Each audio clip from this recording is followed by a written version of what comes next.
Hello everyone. In this video, I am going to demonstrate you how my project AgriSense Guardian works or the local deployment steps. So first of all, you need to just clone the repository in your local path for testing it. So just go to my account or the project URL by clicking the link provided in the description box. After coming to that link, you can see a little code button. Here, if you click on download zip, you will just download all the project in a zip file.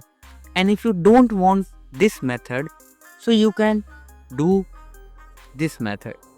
In this method, you just need to go to your GitHub desktop, and by clicking here and clicking on add button, clicking on clone repository button, you will just need to paste the URL here and it will directly clone the repository in your required path.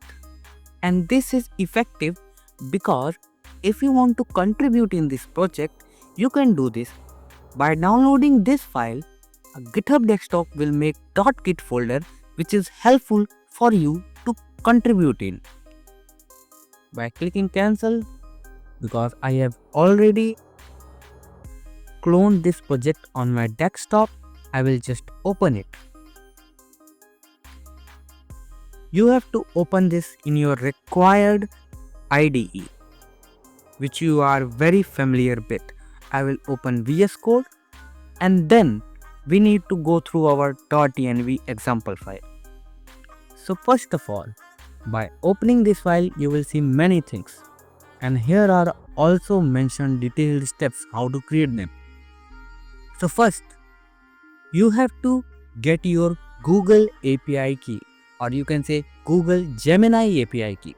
Then Google project ID from which you have created Gemini API key. It's not mandatory, but in the source code we have accurately mentioned it.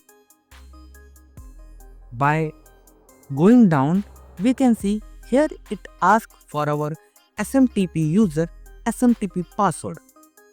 Here is SMTP is your email address and SMTP password is a password created separately for the coding apps that help your email to log in without needing two-factor authentication or any code. It is a fast login method. And in sender email, you have to just paste the same email you have pasted in SMTP user. By going downside, we can see it requires OpenWeather API key. By clicking this link or going to OpenWeatherMap website, you can take your API key. And if you don't want to use OpenWeather, alternatively, you can use Weather API key, which will be also mentioned the link how to create it. By going downside, you can see we have to enter a Copernicus API key. Sorry for I have not pronounced the name correctly, but to create this API, it needs some technical stuff. So for that, in the setup folder, I have created a PowerShell file that will help you to create the API and save it to a particular path. By saving it, you can view it and paste it here. By running that file, you need to enter the things which the application or the PowerShell interface want, and it will automatically create your Copernicus API key. For now, if you don't want to use this, alternatively you can use Sentinel Client ID secret. So I will recommend you to fill all the env file, because in Codebase we have made a reject system if something fails or a rate limit hit. Alternatively, it can go to that thing and work. So I recommend you to fill every API key here. After that, you need to create a Google search engine ID by clicking this link, and alternate option is its SERP API. And in evaluation mode, make sure it is false, and either if you hit true here, the function, the project, it will never work because I have never included evaluation mode. because evolution mode need real testing. So we are basically doing real testing in false mode also. So I don't think evolution mode is necessary here. And on that, you don't need any other API key here. So then just close this file, create your env file. I have already created it. Then open the terminal and paste these commands to create your Python environment.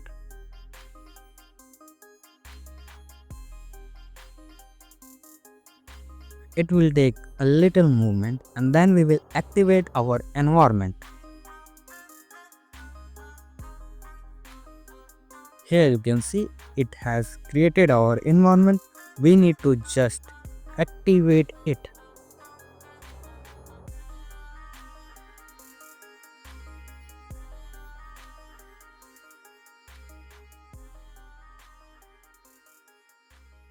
Make sure you have to make it .bat at end when you are using command prompt. For now I am using PowerShell, so I will click enter, and as you can see our virtual environment has been activated. So now we have to just install all our requirement files of this project, which is done by this simple command.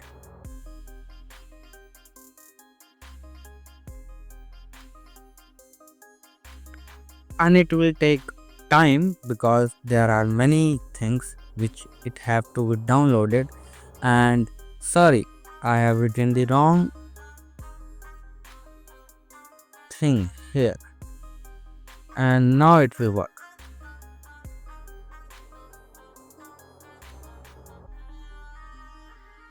As you can see, it started here and it will work accordingly. So wait till it finished. As you can see, our all requirements have been successfully loaded. So by entering this simple command, we can activate our main project, backend and frontend, both by same command. And in some time, we can see multiple windows appear. But what are these? Basically, it's the agent to agent protocol and ADK used at different port so that 4 agents can communicate over HTTP to each other. And if we click the main local link of our project, we can see our project has been successfully loaded. And if we go down and enter a test data, which is not a test data, it is a real data I'm going to give here. So I should give here, should I plant or grow ladyfinger in my field? And after I will hit get forecast button. As you can see, our UI is updating things accordingly, and if we go to our backend, I can see it automatically get my query and my location, and from my location it automatically get the coordinates, and after that it goes and collect the soil information from the satellite, and now it will take weather information from the satellite and verify through a VerifyAgent. As you can see here, confidence level 90, driver high rainfall, means our VerifyAgent has done working on it. It means the VerifyAgent has verified every satellite data across the different platforms like Google search and many more. And finally, as we can see, our large language model taken those satellite data and our query and created a markdown formatted response. It is GitHub styled, and at last we can see it used long-term memory so that it learns from your queries, and it have updated the session created a farmer profile. And if we go on to our front end, we can see our front end has been refreshed, and I can see my data source, risk analysis, and the prioritized action plan. That markdown well rendered here. And at last we can see the main thing. It says me to do immediately things important this week and ongoing monitoring. And at the last I can see email has been successfully delivered. And if I go to my Outlook, as you know, this is an email generated by an application which is not yet verified at large scale. So my email will go to junk email or spam folder. And if we open that email, you can see it is well formatted email by telling prioritized action plans and everything what we have to do with the email ID. So here is how the project works.